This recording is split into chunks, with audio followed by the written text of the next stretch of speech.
बिस्मिल्लाहिर्रहमानिर्रहीम। अस्सलाम वालेकुम फ्रेंड्स, ये अरबी इन्फो चैनल में आप सबको खुश आमदीद कहती हूँ।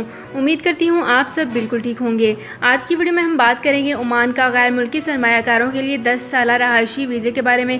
इसकी तमाम डिटेल्स आप लोगों के साथ आज की वीडियो में ही डिस्कस करूँगी, लेकिन उससे पहले आपसे एक छोटी सी रिक्वेस्ट है कि अगर आप हमारे चैनल दी अरब इन्फो पर नए हैं तो हमारे चैनल को ज़रूर सब्सक्राइब कर लीजिए, वीडियो को लाइक कर लीजिए और वीडियो को लाजमी से लास्ट तक ज़रूर देख लीजिए। बेल आइकन को भी प्रेस कर लीजिए ताकि हमारी हर नई आने वाली वीडियो का नोटिफिकेशन सबसे पहले आप तक पहुँच सके। तो फ्रेंड्स, यहाँ पे करते हैं अपनी आज की वीडियो को स्टार्ट।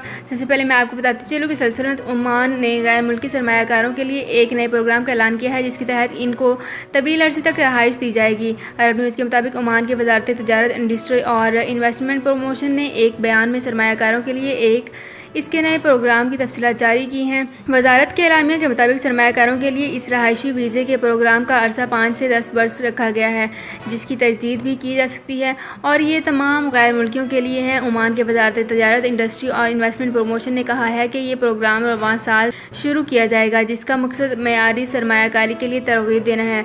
तो फ्रेंड्स, ये थी मेरी आज की वीडियो। उम्मीद करती हूँ आपको ये वीडियो पसंद आई होगी। अगर आपको ये वीडियो पसंद आई है तो हमारे चैनल को ज़रूर सब्सक्राइब कर लीजिए, वीडियो को लाइक कर लीजिए और वीडियो को लाजमी से लास्ट तक जरूर देख लीजिए। बेल आइकन को भी प्रेस कर लीजिए ताकि हमारी हर नई आने वाली वीडियो का नोटिफिकेशन सबसे पहले आप तक पहुंच सके। तो फ्रेंड्स, मिलते हैं एक नई वीडियो में एक बिल्कुल नई अपडेट के साथ। अपना बहुत ख्याल रखिएगा। अल्लाह हाफिज़।